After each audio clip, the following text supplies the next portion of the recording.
أكثر ما يدخل الناس النار هو إيش؟ اللسان.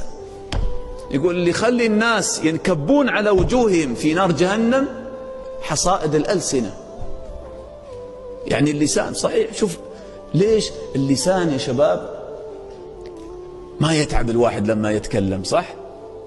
أنا الآن شوف أتكلم ساعة كاملة ما شاء الله، ما أتعب.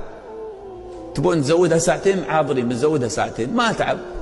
لكن اللي أقول لك سوي رياضة ساعتين ورا بعض تتعب، تحرك يدك رجلك تتعب، عضلاتك تتعب. لكن اللسان سبحان الله أصغر عضو في الإنسان من هذه الأعضاء، لكنه أخطر عضو في نفس الوقت، أخطر عضو.